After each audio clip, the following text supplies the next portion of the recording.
right now, somewhere in like a super busy hospital emergency room, a patient's broken bone is being captured, but not on physical photographic film. It's being captured as millions of electrons hovering invisibly in this chemical matrix. Mm. And honestly, here's the crazy part.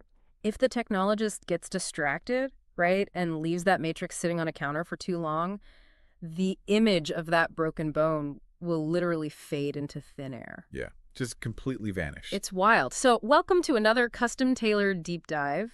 Today, we're unpacking a technology called computed radiography, or you'll hear us call it CR. Okay, let's unpack this. Because CR is basically the unsung hero of modern medicine. It really is. It's this ingenious bridge technology that, physically dragged old-school X-rays kicking and screaming into the digital age. It's a fascinating piece of transitional engineering. Just to give you the landscape here, computed radiography evolved back in the early 1980s. It was pioneered by Kodak and then made really widely available by Fuji. Right, the big film guys. Exactly. But what is crucial to understand for you listening today is why we are still talking about it. Because, we hear so much about fully digital wireless X-ray systems. Yeah, the fancy new stuff. Right. But as medical reimbursements decrease across the whole healthcare industry, hospital budgets are incredibly tight. Replacing entire rooms of traditional X-ray equipment costs a literal fortune. Millions of dollars, easily. Easily.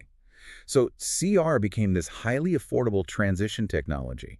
It basically allowed medical facilities to step into the digital realm without, having to rip out their existing, very expensive, heavy machinery. Right, so it basically let them keep the huge X-ray machines, but just change the film. Exactly. So to really understand how X-rays went digital, we have to look at the physical hardware that replaced the traditional film cassette. Because in the old days, you had this light-tight box with actual chemically reactive photographic film inside. Right, you had to take it to a darkroom. Exactly. But with CR, you still have a cassette, right? You still put it under the patient, position them the same way, but the heart of the system inside that cassette is something completely different. It's called the photostimulable phosphor imaging plate, the PSP. The PSP, yeah. And CR is fundamentally a two-step process. You've got image acquisition and then image processing and display. And that first step, the acquisition, happens right on this PSP plate. Inside the cassette. Inside what looks exactly like the old cassettes. Yeah. Huh. We call it a filmless cassette now.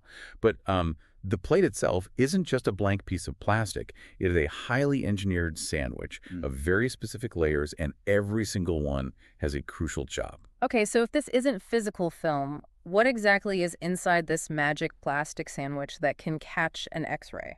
Well, starting from the top, you have a protective layer, which is, fairly self-explanatory. It just insulates the plate from being scratched or damaged when handled. Makes sense. But directly underneath that is the active layer.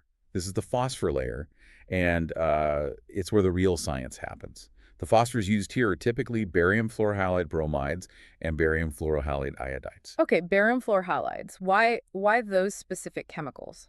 Because that specific chemical family has this really unique talent. It can trap radiation energy without instantly reacting and turning black, like traditional film would. Oh, wow. It just holds the energy. But to make this work perfectly, the plate needs support layers. So below that active layer, you have a conductive layer. Wait, a conductive layer? Like, why would an imaging plate need to conduct electricity? Because these plates are constantly being mechanically pulled in and out of scanning machines, and moving plastic around like that generates a lot of static electricity. Oh, like rubbing a balloon on your hair? Exactly like that. And if that static discharges, like if there's a tiny spark inside the machine, that spark actually emits visible light. Yeah. And since the plate is highly sensitive to light, a static spark would literally imprint a fake image, looking exactly like a lightning bolt, right across the patient's chest X-ray. That is nuts. So it would look like they swallowed lightning. Exactly. So the conductive layer safely absorbs and grounds that static electricity to prevent those artifacts. That is incredibly clever. Okay, so what else is in the sandwich? Underneath the conductive layer, you have a support layer just for rigidity, and then super importantly, a light shielding layer. To keep the room light out. Right. This is vital because the electron data trapped in the active layer is incredibly sensitive to any background light. The shield prevents ambient light from leaking through the back of the cassette and erasing that fragile data. And finally, there's a protective backing layer that includes a barcode. Right. The barcode is so the computer knows exactly which patient's data is on which physical plate. You got it. So as a radiologic technologist, you position the patient the exact same way you always did. The rules of positioning your arm or your chest remain totally unchanged. But the capture method happening inside that plastic box is like a totally different universe of physics. It really is. And to understand how that barium fluorohalide chemical plate actually holds an invisible image of the human body, we have to talk about the latent image. The latent image. So when the X-ray beam penetrates the patient and hits the cassette, those X-rays interact with the fluorhalides through what are called photoelectric interactions. Photoelectric interactions. So basically, the X-ray energy is physically knocking electrons around inside the chemical plate. Precisely. The fluorohalides absorb the X-ray beam. Now, during the manufacturing process, they add a tiny amount of a rare earth element called europium to the active layer. Europium. Yeah, the europium acts as an intentional impurity in the crystal lattice. When the X-ray energy hits the plate, it excites the electrons, and these europium sites essentially act as molecular quicksand. Molecular quicksand. I like that. Right. They trap the excited electrons, creating what are called F centers, or electron holes, within the atom's energy layer. Okay, wait, let me visualize this. So the X-rays pass through my broken arm. The X-rays that don't hit bone, they hit the cassette. Right. Those X-rays knock electrons out of orbit, and the europium catches them midair, trapping them in this quicksand. Okay. So the image of my broken bone is temporarily stored as millions of trapped electrons hovering in a chemical matrix. That is exactly what the latent image is. It's an invisible, stored pattern of trapped electrons. But here's the catch. It's not permanent. Because it's quicksand. Right. Yeah. The trapped electrons are unstable. They desperately want to drop back down to their normal resting energy state. In fact, the latent image is so fragile that it loses approximately 25% of its trapped energy within just 8 hours. Hold on. Wait. If this latent image is so fragile and starts vanishing almost immediately, why on earth did hospitals adopt this? I mean, it sounds like a logistical nightmare compared to traditional film, that you can just leave in a dark room until you're ready to develop it next Tuesday. Yeah, it's a totally fair question. And it really comes down to workflow trade-offs. Yeah. Yes, the image fades. But in exchange for that ticking clock, hospitals got rid of hazardous, highly toxic darkroom chemicals. Oh, right, the chemical baths. Exactly. They didn't have to buy thousands of sheets of physical film every single week because these CR plates are entirely reusable. That's huge for the budget. Massive. And they gained the ability to instantly share digital files across the whole hospital network instead of running a physical piece of plastic down the hallway. Oh, yeah, running films up to the ICU. Right. But you're right, it completely dictates the radiologic technologist's workflow. No. You cannot take an X-ray in the ICU and then leave the cassette sitting on a desk while you go to lunch. The image will just leak away. Exactly. The physics of those europium F centers demand immediate attention. If you don't process it quickly, the electrons escape, the energy dissipates, and you lose diagnostic quality. So it's literally a ticking clock. Which brings us to the rescue mission. Because since those trapped electrons are leaking energy by the minute, how does the machine actually extract the image before it's gone? So this brings us to the second step of the CR process, which is the reader assembly. The technologist takes the cassette and slides it into a reading machine. The machine mechanically removes the imaging plate from the plastic shell. Okay. And then a finely focused neon helium laser beam scans the plate. A neon helium laser. That sounds very sci-fi. And it scans it in what's called a raster pattern, right? Like sweeping across the plate line by line, like reading a book. Like reading a book, exactly. Yeah. And the precise energy of this laser is the key to the whole operation. The laser energy acts like a key, unlocking a door. It hits the europium sites and frees those trapped electrons from the F centers. Okay, and when they are freed, they drop back down to their normal energy state. But, energy can't just disappear. Where does it go? It is released as light. Specifically, as the electrons drop to a lower energy state, they emit this visible, very faint blue-purple light. Wow. Yeah. This phenomenon is called photostimulated luminescence. Okay, here's where it gets really interesting to me. Because we are witnessing this completely wild chain of translation, invisible X-rays went into a plate and became trapped electrons. Right. Then a laser beam sweeps over them, and those electrons turn into blue-purple light. But a glowing blue plate is not a computer file. How do we get from purple light to digital ones and zeros? And that is where the hardware gets incredibly sophisticated. As that blue-purple light is emitted, it is captured by an array of photomultiplier tubes, or PM tubes. Okay, photomultiplier tubes. Break that down for me. What is that doing? So think of a PM tube, like a high-tech funnel for light. The blue-purple light emitted by the plate is very, very faint. The PM tube catches those faint light photons, like a funnel catching tiny raindrops, and multiplies them, converting that light energy into a measurable, continuous stream of analog electricity. So the funnel basically turns the light into an electrical current. Exactly. But your computer monitor doesn't understand a continuous electrical current. No, computers only speak math. Right. It only understands digital code. So that analog electronic signal is routed directly into an analog to digital converter, or the ADC. The ADC. Okay, so if the PM tube is the funnel turning light into a stream of water, what is the ADC doing? The ADC is like a microscopic ruler. It measures that stream at incredibly precise intervals. It looks at the voltage of the electrical current at a specific microsecond and assigns it a discrete digital number. Okay, so it chops the wave up. Exactly. Suddenly, that continuous electrical waves is translated into binary code. It is finally digital data. Wow, I mean, from invisible X-rays to trapped electrons to laser beams to blue-purple light to analog electricity to digital code, it is an absolute masterpiece of translation. It really is. And once the computer has the data, the plate gets erased so it can be used again, right? Yes, the final step inside the reader is erasure, because the imaging plate is just flooded with an intense, bright white light. It blinds it. Exactly. This massive dose of light forces any stubbornly remaining trapped electrons back to their ground state. It completely wipes the slate clean so the cassette can be loaded back into its shell and used for the next patient. Okay, so the plate is clean, ready to go, and the computer now has this massive file of digital data. But how does the software build a recognizable image of, say, a human chest out of just a mountain of binary code? Yeah, so this is where we cross from physics into computer science. Let's talk about the digital blueprint. So the translation into a visual image relies on a few core concepts. You have pixel pitch, sampling frequency, and bit depth. Let's start with resolution.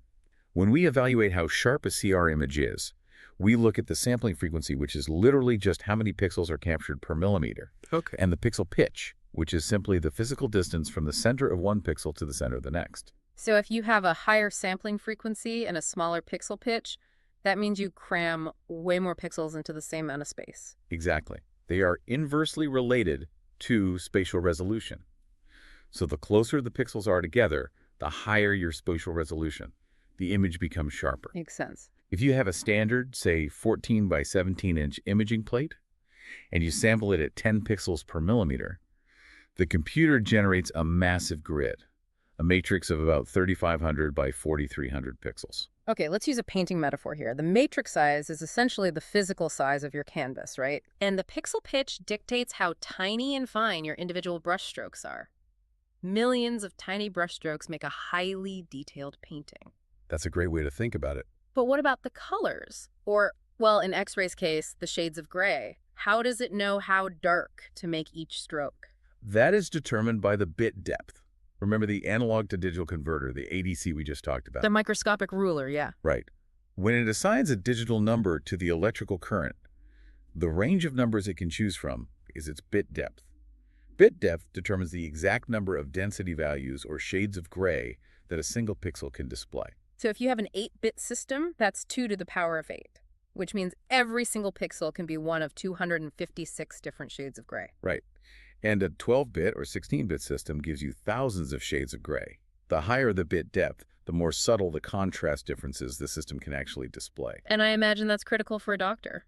Oh, absolutely. This is critical for a radiologist trying to differentiate between, say, a healthy piece of muscle tissue and a very early stage, just slightly denser tumor. Wow, okay. But to make sure this digital painting is accurate, the text says the computer has to follow a mathematical rule called the Nyquist theorem. What exactly is that? So the Nyquist theorem is a fundamental law of digital sampling.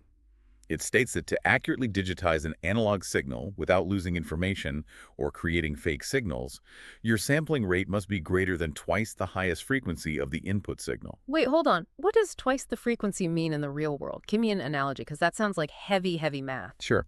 Think about watching a movie of a car driving really fast.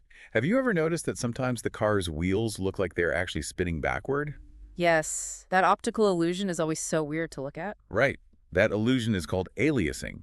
A movie camera is really just a machine taking a certain number of sample pictures frames per second. If the wheel is spinning faster than the camera's sampling rate, the camera captures the spokes in positions that make it look like it's spinning backward. The digital sample completely misrepresents the physical reality. Oh, I see. The Nyquist theorem basically says you have to sample or flash your camera shutter more than twice as fast as the wheel is spinning to capture the true forward motion. Okay, so applying that to X-rays? In CR, if the laser doesn't sample the light data fast enough, the resulting image gets digital artifacts. It looks distorted, it aliases, just like the car wheel. That makes perfect sense. If you don't measure the data fast enough, the computer literally guesses wrong and draws you a picture of something that isn't really there. Exactly. And speaking of the computer trying to figure out what's there, we definitely need to talk about exposure field recognition, or EDR, because the computer doesn't just, display the raw data. It actually analyzes the plate to figure out where the useful X-ray image actually is. Right, this is a crucial algorithmic step. When a technologist takes an X-ray, they don't always expose the entire 14 by 17-inch plate. Because sometimes you just need a finger, right? Exactly. They use lead shutters on the X-ray tube to collimate or restrict the beam to just the area of interest. The EDR algorithm scans the digital data looking for those collimated edges. It needs to know where the unexposed background ends and the actual anatomy begins. But why is that so important? Like, why can't the computer just show the whole plate and let the doctor zoom in? Because the computer actually optimizes the brightness and contrast of the image based on the data it finds. If it includes the massive, unexposed, bright white borders of the plate in its math, it drastically skews the average brightness of the entire image. Oh, so the math gets ruined. Right. The anatomy will look totally washed out or incredibly dark because the computer's trying to average in all that blank space. Okay, so finding the edges is step one. But then things can still go wrong with something called a histogram analysis error, because once the algorithm finds the data, it graphs out all the pixels from dark to light, right? Creating a histogram. Yes. And it compares that graph to a pre-programmed reference histogram. So the computer basically says, okay, the technologist told me this is supposed to be a hand. Does my graph match what a normal hand should look like? Exactly. And if the technologist didn't center the anatomy properly, or if the collimation lines are crooked, the computer's graph won't match the reference. It gets confused. Right. But one of the most interesting causes of a histogram error is actually unexpected anatomy, like a prosthetic implant. Yeah, let's look at this, because why would a highly advanced medical algorithm get completely confused just because a patient has a titanium hip? Well, if we connect this to the bigger picture, you have to remember that algorithms are strictly rule-based.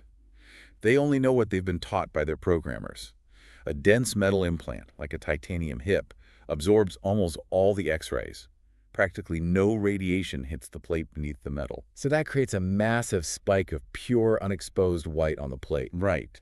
And the reference histogram for a normal human pelvis was never programmed to expect a massive block of solid titanium in the middle of it. It's just expecting bone and tissue. Exactly. So the computer builds its graph, sees this astronomical spike in the pure white data, and it essentially panics. It assumes the image is vastly underexposed, so it tries to mathematically balance this impossible data set. And what happens to the picture?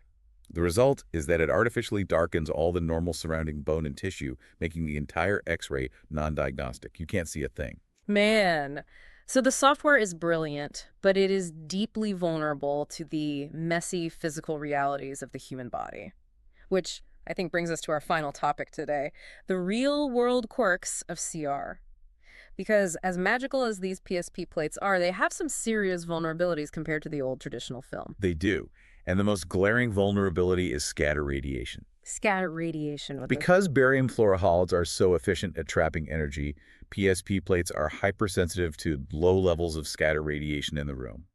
They capture everything, both before and after the primary exposure. They're almost too good at their job. Way too good. It's like if an old piece of film was a tough, calloused hand, the CR plate is like a highly sensitive fingertip. It feels every stray X-ray bouncing around the room. That's an excellent way to put it. And because of this hypersensitivity, technologists must use physical grids much more frequently with CR than they ever did with film. Okay, a grid. That's like a microscopic set of lead Venetian blinds placed between the patient and the cassette, right? Okay. It lets the straight X-rays through, but it absorbs the scatter X-rays flying in at weird angles. Precisely. For any body part thicker than roughly 24 to 26 centimeters. So like an adult abdomen or chest? Yeah, exactly. For those, a grid is mandatory. If you don't use one, the plate absorbs so much scattered fog that the computer just can't figure out the image. You also run the risk of creating a Moore effect. Oh, that wavy digital interference pattern? Yes, it completely ruins the image. So it's just another vital physical variable the technologist has to manage perfectly. And they also have to nail their technical factors, right? The MAs and the KVP. Right. CR does provide what we call a wider exposure latitude. Film was incredibly unforgiving. Mm. If your exposure was off by just a fraction, the image was too dark or too light to use. Into the trash it goes. Right. CR's linear response means the computer can mathematically rescue a slightly overexposed or underexposed image. But you still have limits. Right, because if you use a suboptimum MAs, which is basically the quantity of X-rays, the raw number of photons, you don't give the plate enough data. And the computer struggles, right? It does. When there aren't enough trapped electrons to create a solid signal, the resulting image suffers from quantum noise. Quantum noise. Yeah, it looks incredibly grainy, like a photograph taken in the dark on an old cell phone. To counter this, higher KVP, which is the penetrating power of the beam, is often suggested. But if you push the KVP too high, you create an excessive amount of Compton scatter. Which brings us right back to the fog problem. Exactly. It is a delicate, high-wire balancing act. But if the technologist gets the positioning right, the collimation right, manages the scatter, and nails the exposure factors, we reach the final beautiful stage, which is post-processing magic. This is where the digital nature of CR truly shines. Wow. Once the raw data is secured, the computer applies spatial location processing and frequency processing. The image can be manipulated in ways that were utterly impossible with chemical film. The text mentions a few of these, and they are incredible, like edge enhancement. The computer uses high bandpass filtering to mathematically sharpen the cortical margins of bones. It makes tiny microcalcifications just pop right out on the screen. Oh, yeah. Conversely, if an image is slightly grainy, they use image smoothing. Low bandpass filtering actually suppresses the visible image noise to make the tissues look smooth and uniform. And beyond manipulating just a single image, there's image stitching.